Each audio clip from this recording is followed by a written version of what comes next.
derivative. So to do that, we've got to look at what was the first derivative, and then we've got to differentiate the derivative to find the second derivative, of course. So we're just doing regular calculus here, which is nice. So the first derivative was negative 6x squared. So what would be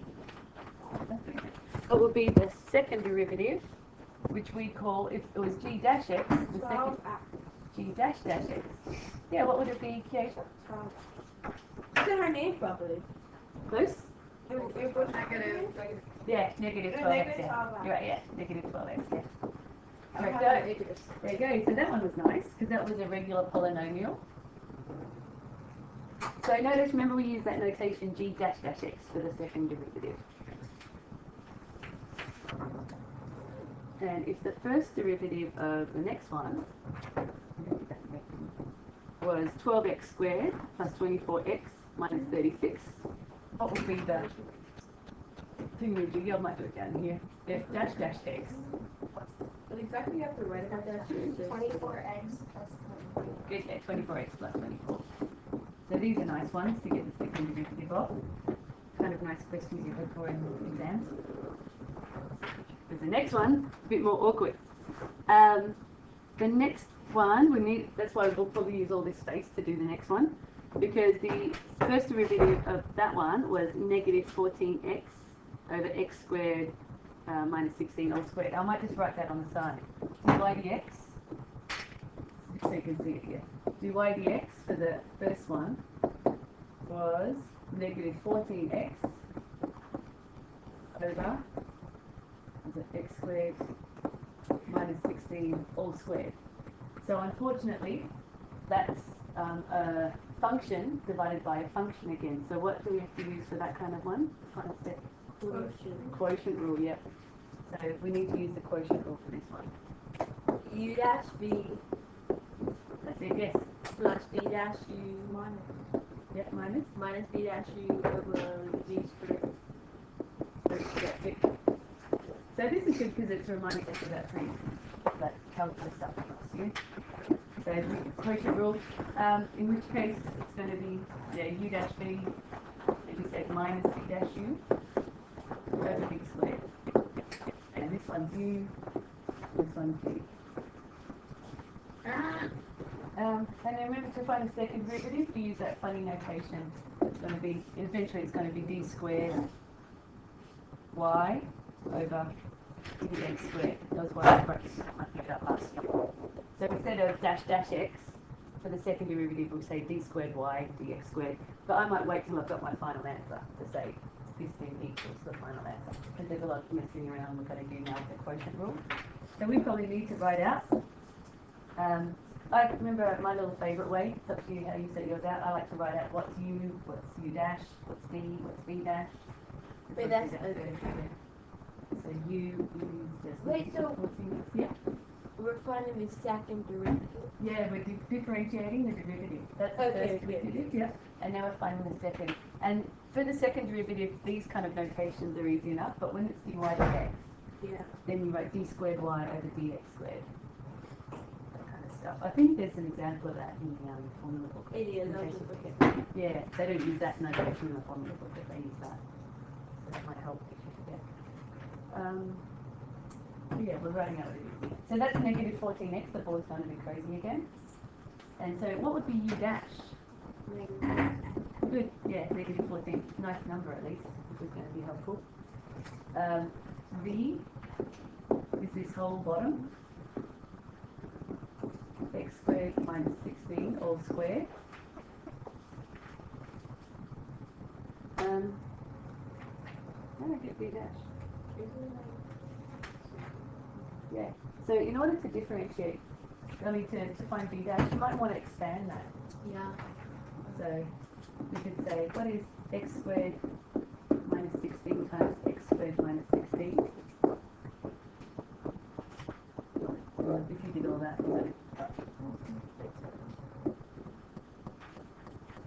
would be the coefficient of the x to begin with? 2x squared. Let's 2x cubed. No, just x cubed. X4. x4, yeah, x squared times x squared will make it x4. And if you go straight to, if we combine the like terms, So that just cancels out. yeah, oh, kind of, if it was a minus and a plus, then they would, yeah. Because we get negative 16x squared minus another 16x squared would So give that- us, Negative 32. yeah, 3x squared.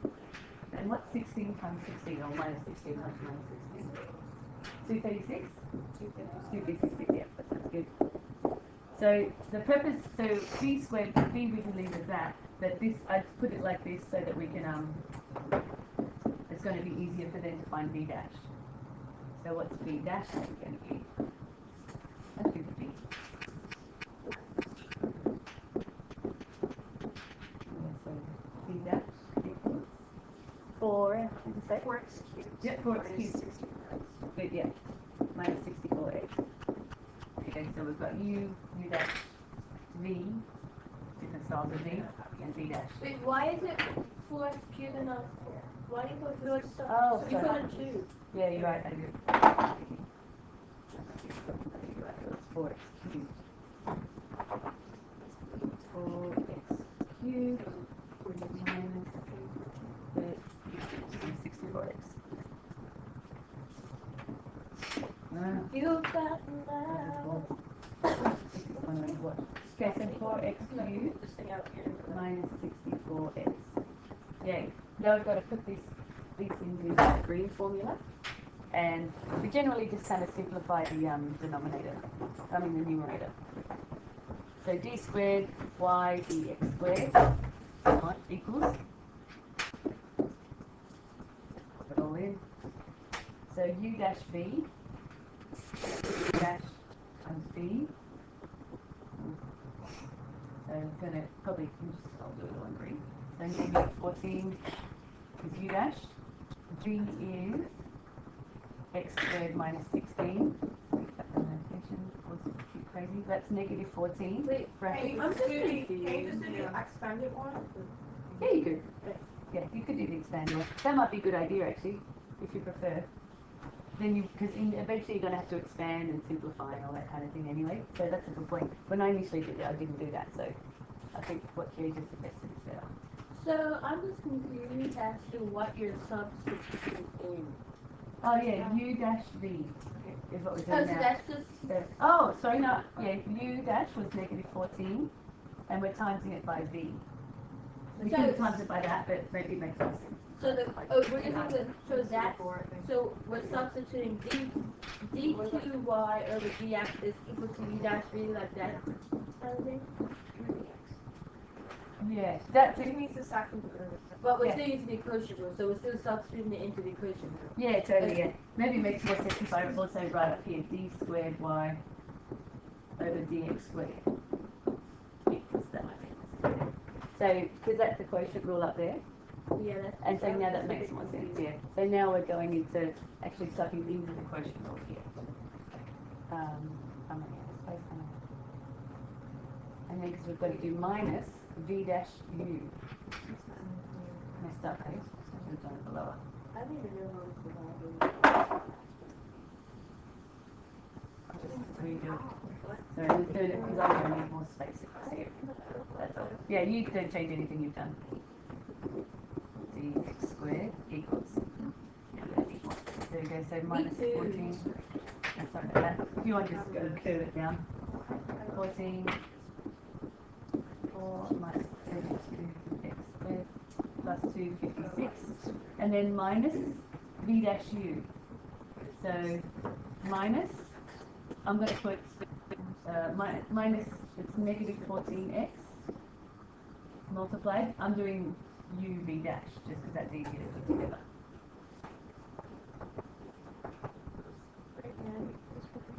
Completely wrong. Does that confuse you that I'm doing u v dash? Would you rather me just put it in as v dash u? V dash, sorry, yeah. Yeah, you can actually. I'll put it in like that, yeah. Because eventually we're going to expand and stuff, and I just like the factor at the front. Oh, okay. Yeah, but it doesn't matter if it's at the back, it's fine. So 4x cubed, this is v dash minus 64x, and then that, remember that gets times by Negative u. 14x. Good, yeah, negative 14x, yeah. having to be very careful, isn't it? Which bit you put where. Yeah, so I just like sort of normally write the negative 40 next to it there. And then all over, very easy to forget, all over, v squared. So v squared, what would be, so v is x squared minus 16 squared. So what would be an easy way to square, if you squared that? But I squared what? To the power of 4, yeah. So you can just write this thing to the power of 4, because if you square it, if you take x squared minus 16 squared and square it, times it by itself, you'll get x squared minus 16 to the power of 4. Or you could use the expansion, or you could use the expanded term and put a square there. This because it's going to be 2, so I cancel 1. Ah, but I think you might have killed a kitten. Remember that killing a kitten? If you've got a plus or a minus here, like we can't cancel down that and that. Yeah. It's once it's all once it's all been combined. These references that I don't know what they mean. There's a meme somewhere on the internet something about when you do this, you kill a kitten. It's cruel. The x squared. That could be the short way to do it. Keeps life easy. And now we've got to do all. We can keep the denominator like this, but we need to do all the expanding with the numerators and all that kind of stuff. Left and right terms. So this is awkward because that's got to be times into here. Or we can times it in whichever way you like, so long as we get the right answer.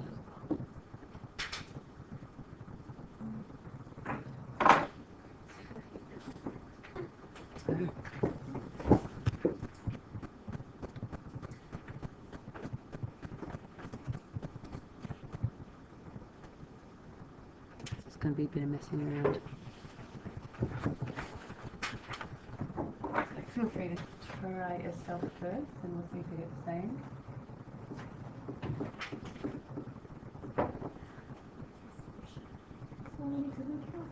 I was thinking that too, moment. What? She actually turned off the AC always. Okay, so this is done in a slightly different way. I just want to make sure I'm doing this right. What's 14 times 32? I mean, 448. 448. Okay, thanks. I think I do it wrong again. Funny Mr. Learning Man.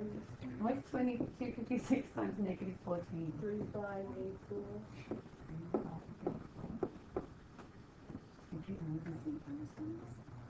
And you might go straight to realizing this is all going to be plus, but I'm going to do minus. That's gosh, oh great.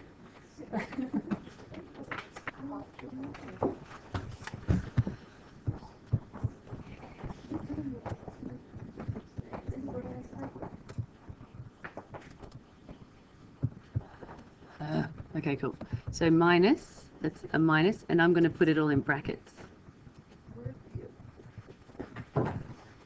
So I'm going to do minus all of this bit done. 14 times 4 is that 56? Yeah, and it's negative 56. Is that a cube? I can't even do writing on there. 14 times 64, so it's going to be plus? 896. 896, thank you. X cubed. I'm squared, sorry. Squared, yeah. It's tough, isn't it? Like, you've got to look so carefully. Would that be X? Was that a cube? Maybe a cube up there? No, that was that's 4x Oh, squared. thank you, yeah. That needs to be, is that, yeah, up 4x, is that a square or is It's it a square, it's not a cube. It's a cube because before it was X and power 4. So it's 4 is a cube.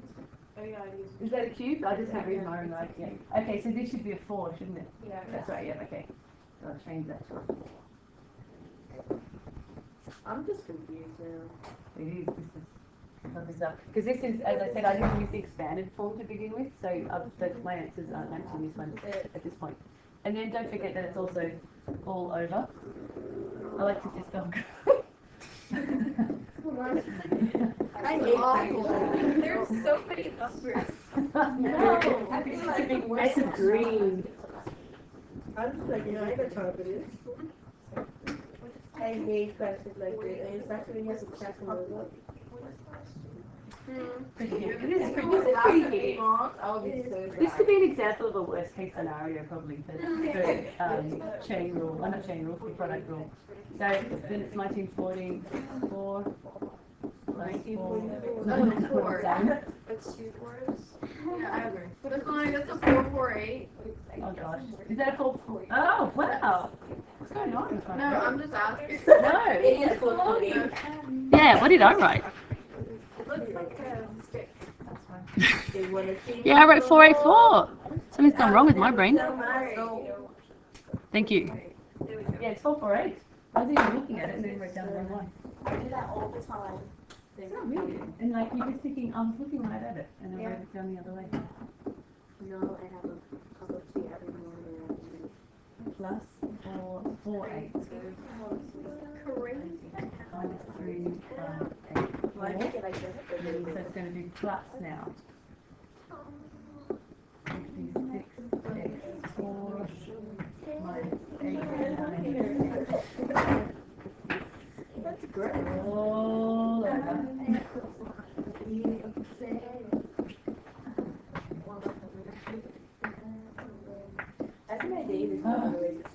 Okay. Are there any other x4s that we can add to? Yeah. Yeah. So what's minus 14x4 plus 56? 42. 42x4. Cool. Are there any other x squares we can collect with? Yeah. 448. So what's 448 minus 896? 448. Negative. 448. Squared, isn't it? Are there any other constant terms? Oh, man, we didn't have Holy. How is it 448? Yeah, ask away just in case I get something wrong. Oh, 448 minus Oh, because 896. that's a. Because they're both x squared, yeah. Let me know if there's something weird though. Because I said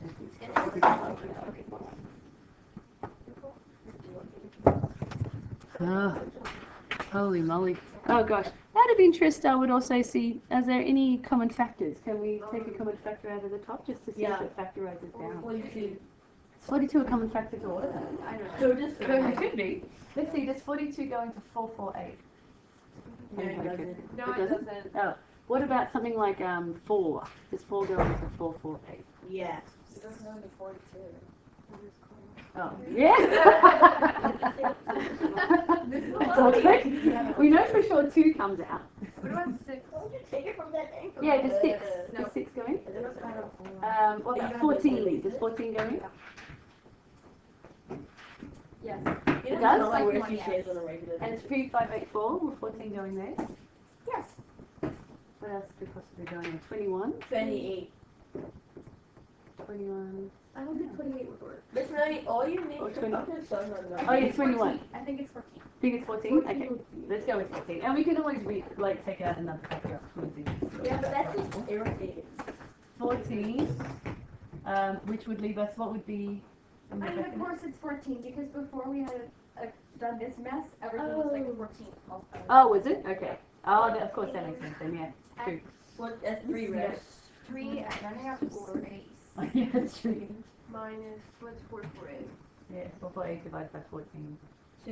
Is this the last step? It's 32. It's not. 32? That's 32. 32, okay, 3, 5. yeah. It's looking like it is, Grace. Oh, thank goodness. Can't seem to find any more common factors in there. 256. 256? That's the for sure.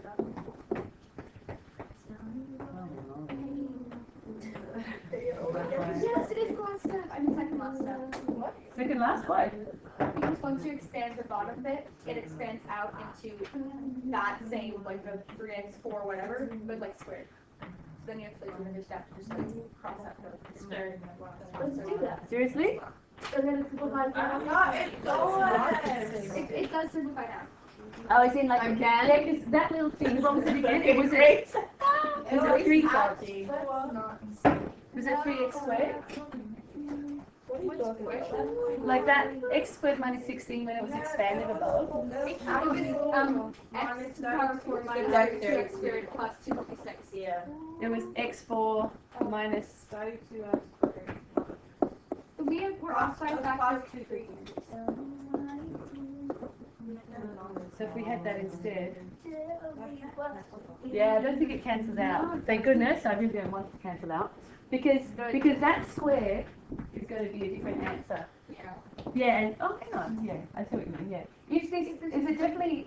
So we've definitely got that right. It's minus 256, and on here it was plus 256. Because you're right. In that case, But it also would there's cancel. a 3 there and no 3 there. Like see, it's 3x to the power 4 and x to the power 4. Got yeah, that's true. I see what you mean. Yeah, I was thinking that was the same one. If you look at x to the 4s. Yeah, but it's good to look at that just in case. Yeah, that's a good thing that you tried to do that because sometimes things would cancel down. Like if we had an x squared minus 16 as a factor in the numerator, we could have cancelled down one of the x squared minus 16. So that's good you looked at that, but thank goodness that's the answer. I hope anyway. Oh, sit down. Wait, this is the answer? Yeah, let's go with this. Let's not take it any further. Right, E2y. So in my exam, Miss Hillary, I wouldn't have to like simplify all that? Because you need to denominator the same, right? It kind of like Yeah. Huh? In the exam, I can leave it just like that, or would I have to think so. simplify it? Yeah. I just noticed I made it a little bit. Yeah, if it can be simplified, then yeah. But I think that one can't. It's just Because we true though. But we don't simplify the denominator, right? normally not. No. If it was possible, like say if you were able to factorize and get an x squared minus 16 in the bracket instead, then yeah, you can cancel it down. But normally it'd be a lot But more you only obvious. have to know when it's multiplication. Yeah, when they're being times together. Like say if it was x squared minus 16 and a 3 out the front, then you could have cancelled down an x squared minus 16 because the 3 and the x squared minus 16 will multiply together. So I'm hoping that's right anyway. There's been a lot of variables.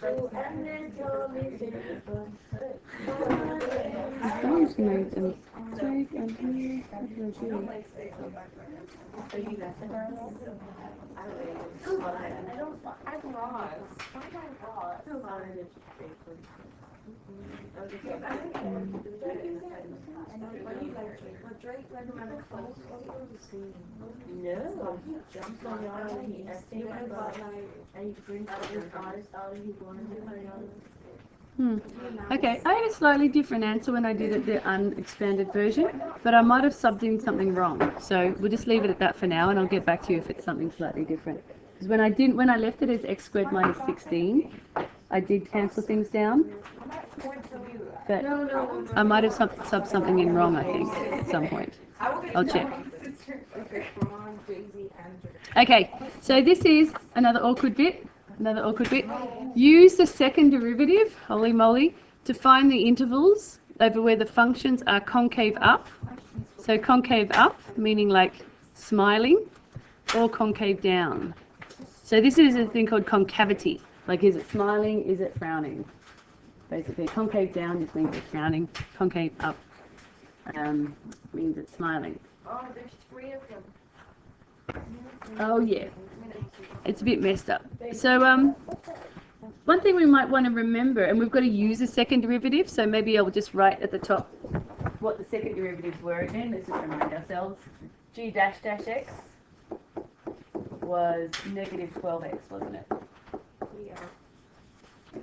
Yeah. F dash dash x 24x plus 34x. And the other one was the big awkward one. Yeah, plus 24. Cool. I will just stick with these ones for now. Because I'm just noticing when I did my chain rule, when I just used x squared minus 16, I didn't use the expanded version, I was able to cancel some things down. But maybe I subbed something wrong, so I'll check that. Okay, so let's just do these two for now. This would be fine. So remembering that if the second derivative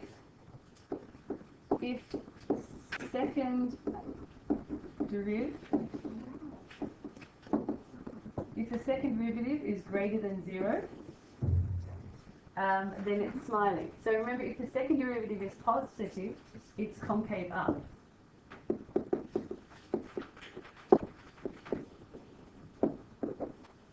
Meaning smiling. If the second derivative is negative,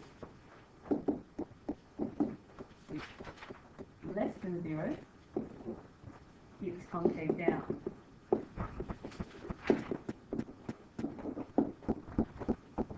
Meaning it's negative, so it's rounding. So just reminding us of like what the second derivatives mean. If the second derivative equals 0, what does that mean again? Point of inflection. Good, yeah, it's a point of inflection.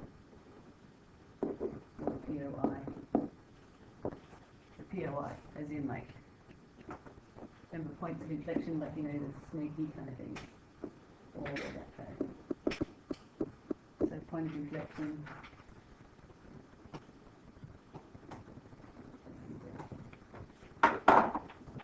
So that's just a reminder of what the second derivative means. So what we need to do is set the second derivative equal to 0 and solve for x. Ugh. Okay, so it's easy enough to do for these ones. So maybe we'll do that. So if negative 12x equals 0, what does x have to equal?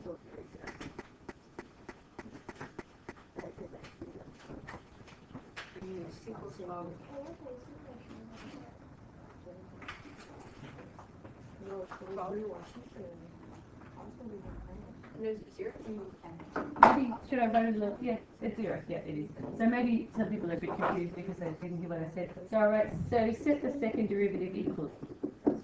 Set the second derivative equal to 0 and solve for x is what we're doing, just in case you're wondering. So set the second derivative. You're wondering, well, Yeah. we need to know that. Yeah, because I mentioned it, but it's when you're writing lots of things down, so it's better that I write it down. So set the second derivative, negative 12x equal to 0. And someone said already, so if you solve for a x, you would get x equals 0.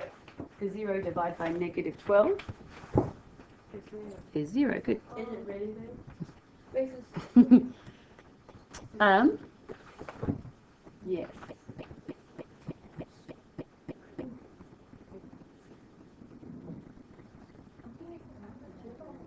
And just to be honest, like with our first derivative, we had already established that at 0, is it a concave up, concave down, or is a point of inflection if you look back on some earlier pages? The original graph was just like 3x squared, was it? Or negative 3x squared? 3x cubed. It was that? Up in point of inflection. It was a point of inflection, yep. What are you talking about? Because we're trying to find any inflection points. Yeah. And some things you can do as well is that you can suggest. So say if you graph, do a little line of f dash x, so a 0, that's going to be 0, either side of the point, you could sub in some values into the second derivative. So if I subbed in, okay, so at x equals 0, we think it's a point of inflection just from our earlier research. If I subbed in, say something less than that, if I sub in negative 1, into the second derivative, will answer be positive or negative? Positive. Positive, yeah. Because negative 12 times negative 1, so to the left of that point, the second derivative is positive. If I sub in positive 1, like a number that's to the right of this point, into the second derivative, what will our value of the second derivative be? Positive How do or we know the negative? point of inflection is at 0? It will be negative. It will be negative. Oh, you said the second derivative equal to 0 and we solved for x. No, no. I don't know. So the point of inflection is at the origin. Is it 0? Yeah. And we already know it's a point of inflection a little bit because we did some earlier tests. The Your second, point of inflection is always at 0? Yeah. not always, but like it, So, like, how would you get it to not be at 0? It's Like it's not You sub it the- in. It's not the equation, it's the derivative. So it's not saying that it's at 0, it's saying that it equals, Yeah. like the derivative equals 0. yeah, at points of inflections and So the maximums point and of minimums. inflection is not at 0. It turns out this one is, but that's not because of this. That's not because of this. It's because when we solve it equals 0, yeah. And it's good. Yeah. Yeah, and it was because like in earlier research, like the original function was something like negative 2x cubed. Negative 2x cubed, so we already know to some extent that it's snaking down. So to the left of 0, to the left of the point, like at this point, is it a point of inflection, is it a max or a min? So to the left of it, the second derivative is positive. to the right of it, try subbing in something like positive 1. It would be give you a negative. Yeah. This is some little sign diagrams. Scroll down. Okay. Sign diagrams. So that's kind of interesting. So as the sign changes, it's a point of inflection. So the second derivative, if the sign changes, either side, if the value of the second derivative changes from negative to positive or positive to negative, either side of that point for the second derivative, then that's another proof that it's a point of inflection. So as the sign changes, up in here, that's another proof that it's a point of inflection. So that's a new thing. The point of inflection. So that's an important Oh, thing. that's another like. Yeah, it's another test. Yeah.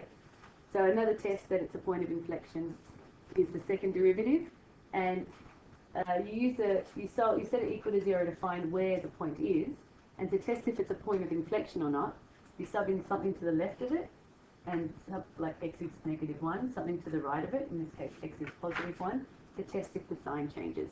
That's called a second derivative test. So maybe I'll give that a little name here. That's called a second derivative test.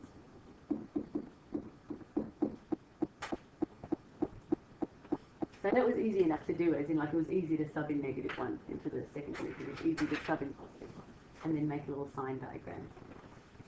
So if it was non-calc, that would be the way we would work out that it was a point of inflection. So the original function was -2x cubed. It said find any inflection points, because that's what the question was. Use a second derivative, decide is it concave up or concave down. In which case it's not either of those, it's a point of inflection.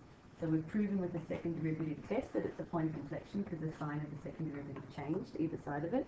Now we just need to say what is the coordinates of that point of inflection. We already know that x is 0. How can we find the y coordinates? So the point of inflection is the derivative. You just I guess the graph is derivative, right? Well, the point of inflection, the original function is Is the point of -2x cubed, and it's got a point of inflection. Okay. But if it was, because we know cubic functions well, that's how we kind of know that in our heads anyway. But like, if you didn't know, this is another test you could do non-calc. Graphing it's a nice easy way too. Don't you plug it back in the original function? Yeah, you plug the x into the original function because it said find any inflection point, so we just need the y coordinate. So the original function was y equals -2x cubed, just to remind you. So equals -2 0 cubed, which equals non-calc. It's meant to be something. Yeah. So our inflection points, space, is at 0, 0. You might also want to just mention that it's a point of inflection again. Because it said find any inflection points. We sort of mentioned already that it's a POI, but I thought I'd make it pop that in again too. Confusing stuff? It's called the second derivative test.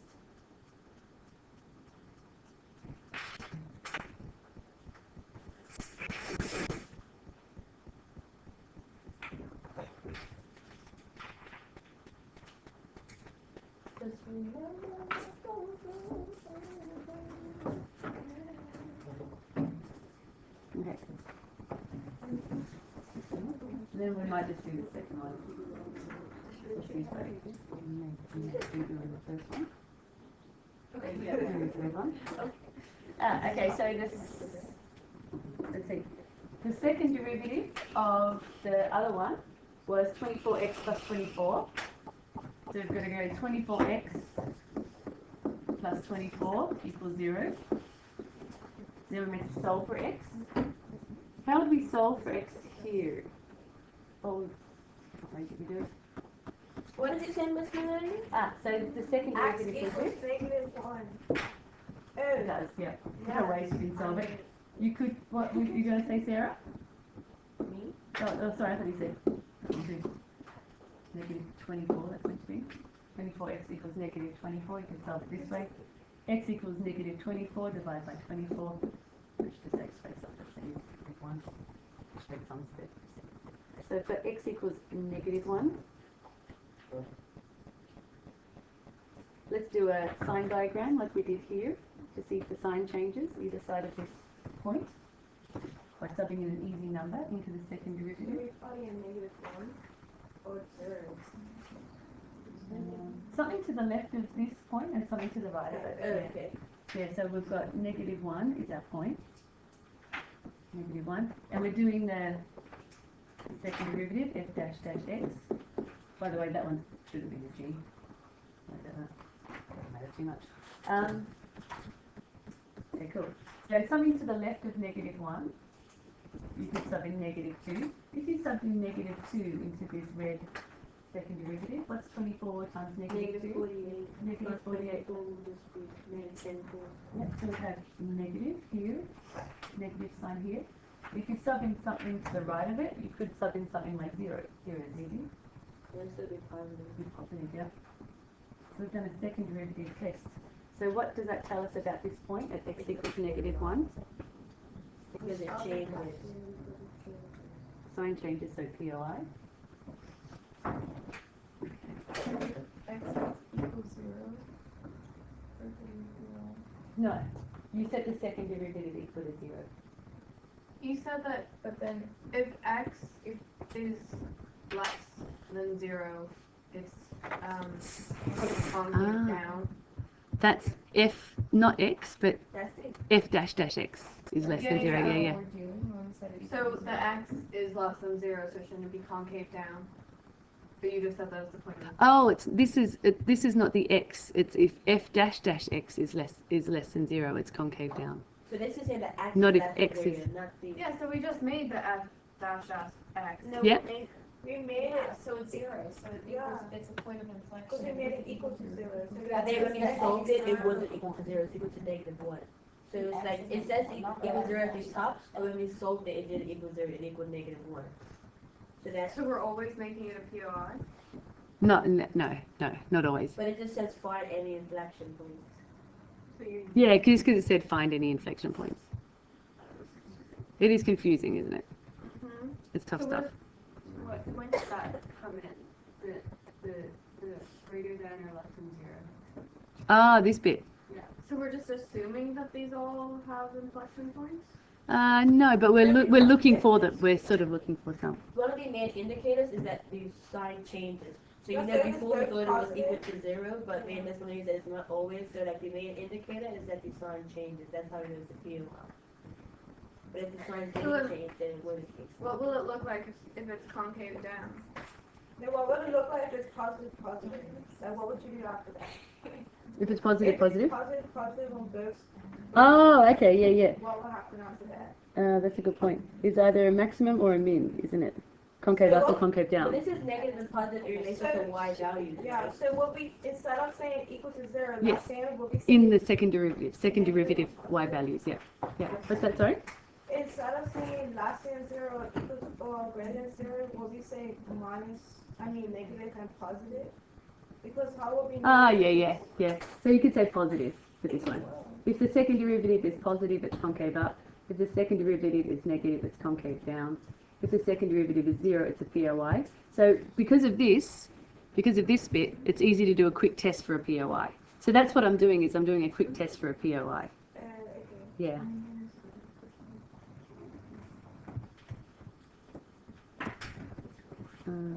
Yeah, because this one, remember this weird graph, we found that it had a maximum at -3 in the previous question. We've already found it's got a minimum at +1. It just happens to, in between those, have a little squiggly point of inflection as well, is what we've just been testing for. Is there on top of that a POI? It was in some earlier questions. I'll just show you if that makes more sense. We already found maximum at -3 and a minimum at -1. It's a +1. Turns out at -1 there's a little, it's not just kind of going down like this, there's a funny little point of inflection in here. And it kind of looks like there is, but it's hard to see it. So that's what this is for. We're finding a second derivative test to see, is that a point of inflection kind of thing. might seem very fiddly and meaningless, but but yeah, this is just a thing you can do. So we've found a POI at -1. So it turns out this one's got a max at -3, a min at 1, and it also happens to have a funny little POI at -1, because using the second derivative test, we found that the sign changed from negative to positive, either side of it. Okay, so sign changes, same thing as here. So sign changes.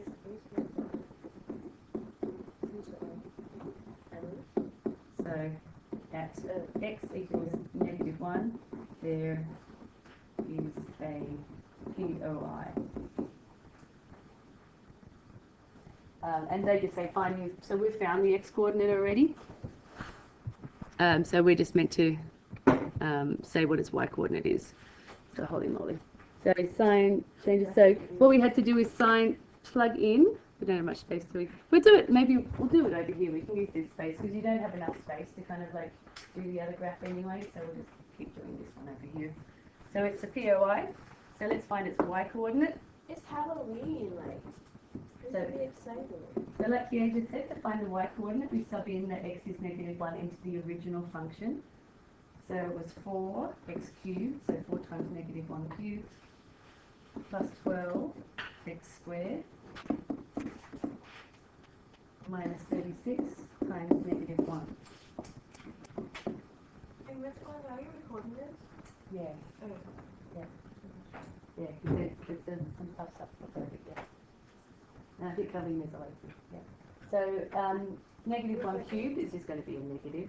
So 4 times -1 is 4. -1 squared is going to be a positive. So it's going to become like 4 plus 12. So -4 plus 12. If we're doing it non-calc. And is it plus 36 at the end or minus 36? Plus. Yeah, plus 36. Equals. Messy though. Anyone have to guess what that equal? So this whole thing was to establish, we already found maximums and minimums. We're just establishing are there any little POIs in there. So POI at yeah. So we'll avoid doing the third one for now. So sketch the graphs of each function using information from previous parts. So Do we have a third function too? there is, but Oh, we There's- don't know the correct answer. yeah, I want to double check. I want to just make sure because when I did, you know, how we use the expanded version of x squared minus 16. When I use the non-expanded version, I got a simplified answer. So I just want to check, like, you know, is my simplified answer right or is the one we had right before we kind of go on further. Yeah, and when I did that, I got a slightly more simplified answer, but I could have made a boo-boo here. So I just want to check that our one that we've got is the right one or this one is the right one before I kind of graph it all. Okay, so let's just do the first two. Sketch graphs of each function using the information from the previous parts. So the first function, all we found was that there was an inflection point at 0, 0. So that's not very exciting. So we have a POI. Just remind you what the original function was. It was g of x equals -2x cubed, has a POI, POI at 0, 0, has, and I think we realised that it's kind And of, why is it like that? Can it be the other way too? yeah, that's a very good point. I'll show you the evidence that showed us it's snaking down, not snaking up. The part where we found that evidence was somewhere. So much stuff we've done here, isn't there? In the previous question, where you have the signs. Yep. Okay. Oh yeah, it says plus and minus. Go back to the graph and go up. Oh, I'll also show you here as well. At the very beginning, we found the first derivative, and then what we did was state over which functions its intervals is it increasing or decreasing. Because remember, if it's decreasing, the gradient's negative. Yeah. So we first of all found where the point is, and then we kind of like suddenly realized, okay, so if the gradient is -6x squared, if you graph that, it would be down here. So see, the gradient's always negative. except for here. So that was one way if we already found out that it was already negative. And Katie, what was the one you were saying? Was it this one? Yeah, I think it's the little sign diagram thing. Ah, yeah. Starts off as positive, then it's negative. That means that at first it's smiley parallel, then it's frowning parallel, so it's like that. Ah, yeah, the second derivative. That's That's a second derivative. So, Yeah. yeah. But that doesn't apply to this, because we're doing the original function. Yeah, because we're talking now about the original function. But yeah, they do kind of somehow. Yeah. It would be very nice. But yeah, like we could, like, use multiple things. So it's snaking down, yeah, because the gradient was negative either side. And then I'll quickly do this one. Gosh, what was this original function again? It was 4x cubed. This one was f of x. 4x cubed plus 12x squared minus 36x. So what we found was I'll just do the little thing, we had a max, we found a maximum, on page, we found a maximum at negative, you already found it at negative 3, 108, you did that in the previous question. We also have a min, which you found already to be at 1 and negative 20. And we have our funny little POI, which we just found using the second derivative test, to be at negative 144. So what I would tend to do is plot those little points, we'll do it vaguely, just like the vague sketch. So I've got a max at negative 3, 108, that's up pretty high. I've got a min at, color coded. Got our minimum at 1, negative 20, so okay, here maybe. And then we've got our point of inflection at negative 144. Negative 144, that's maybe here. And then so, yay. So you would have a nice little function that, because that's a max here, so it's going to sweep up, go through there. It's going to do that kind of little snake through here, and then become a minimum. That was actually worse than what I expected it to be. Sorry, that little duva was because of the board, so it looks like it's meant to be there, so I'm going to undo that. Sorry. It's our last thing, and I'll do it on here instead. So it snakes up. So we've got maximum, got a little point of inflection here, so it does that little tiny snake, and then it kind of goes down to here. So it kind of goes up, like, that kind of thing. That should be a bit smoother there. So that's meant to be smoother. So that's pretty hard stuff.